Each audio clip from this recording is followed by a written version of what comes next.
ఓం శ్రీ గురుభ్యో నమ. గం గణాధిపతయే నమ. శ్రీమాత్రే నమ. శ్రీ తులసి ఛానల్ వీక్షకులకు స్వాగతం. ఈరోజు మనం ద్వాదశ రాశులు జూన్ సెకండ్ పక్షం గురించి చెప్పుకుంటున్నాము. ముందుగా గ్రహస్థితి తీసుకున్నట్లయితే శని మీనంలో ఉన్నారు, రాహు చంద్రువులు వచ్చేసి కుంభరాశిలో ఉన్నారు, కేతు కుజుడు వచ్చేసి సింహరాశి సంచారం చేస్తున్నారు.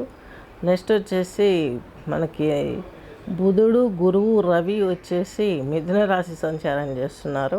శుక్రుడు వచ్చేసి మేషరాశి సంచారంలో ఉన్నారు. ఈ పక్షంలో మారే గ్రహాలు ఏమంటే 15న మిథునంలోకి రవి వస్తున్నారు, 29/6/25 అంటే కర్కాటకంలోకి బుధుడు వస్తున్నాడు. నెక్స్ట్ 29/6/2025 వృషభే శుక్ర. మీ యొక్క శుక్రుడు మాసాంతంలో ఈ పక్షాంతంలో 29వ తేదీ మేషరాశిని వదిలేసి వృషభ రాశి తన యొక్క రాశి అయినటువంటి ఈ యొక్క వృషభ రాశిలోకి వస్తున్నారు. వృశ్చిక రాశి తీసుకున్నట్లయితే విశాఖ నక్షత్రం 4వ పాదము, అనురాధ 4, జ్యేష్ఠ 4. మీకు మీ రాశిధిపతి అయినటువంటి కుజుడు, షష్టాధిపతి అయినటువంటి కుజుడు కుజవత్ కేతువు అని దశమ భాగంలో ఉన్నాడు.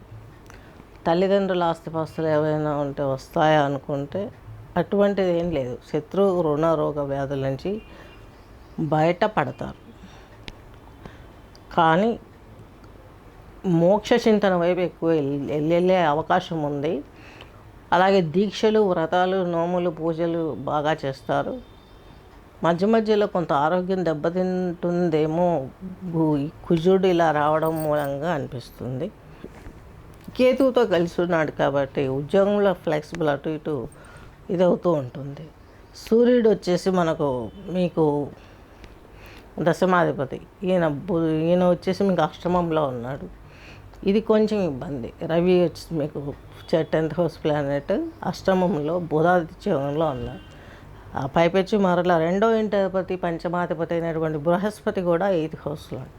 ఆధ్యాత్మిక చింతన పెరుగుతుంది. దైవానికి సంబంధించినటువంటి విశేషమైన సాధనలు చేస్తారు. మంచి రిజల్ట్ మీకు చేరువలో ఉందని మాత్రం మీరు గట్టిగా నమ్మాలి. అలాగే మీకు శని 6వ ఇంట్లో, శుక్రుడు మీకు 6వ ఇంట్లో ఉన్నాడు. ఈయన వచ్చేసి మీకు వ్యయాధిపతి, సప్తమాధిపతి 6లో యోగించాడు. ఈయన పైన ఎటువంటి దృష్టిలు కానీ లేవు. శత్రు రుణ రోగ విముక్తి అనేది కొంచెం ఇబ్బంది పడుతుంది. నిద్రాభంగాలు తరచుగా ఇబ్బంది పెడతాయి. స్త్రీ ఆరాధన చేసినట్లయితే స్త్రీమూర్తి ఆరాధన, లక్ష్మీదేవి ఆరాధన, సరస్వతి, పార్వతి లేదా దుర్గా, లలిత ఇలాంటి ఉపాసనలు చేసేవారికి ప్రాబ్లమ్స్ తగ్గే అవకాశం ఉంది. కాలభైరవ అష్టకం చదివినట్లయితే ఈ వృశ్చిక రాశి వారికి చాలా వరకు ప్రాబ్లమ్స్ అన్నీ క్లియర్ అయిపోయే అవకాశాలు చాలా వరకు ఉన్నాయి. అలాగే సుబ్రహ్మణ్య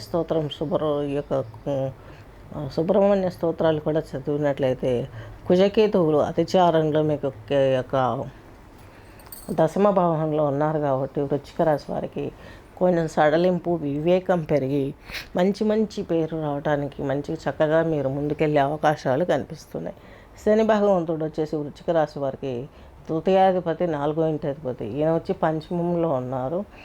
ప్రాబ్లం లేదు, పర్వాలేదు, ముందుకు సాగే అవకాశాలు కనిపిస్తున్నాయి. అర్ధాష్టమ శని ప్రభావం పోయింది కాబట్టి మీకు కూడా ఒక విజన్ వస్తుంది. మంచి వైపు మీరు దూసుకుపోయే అవకాశాలు స్పష్టంగా గోచరిస్తున్నాయి.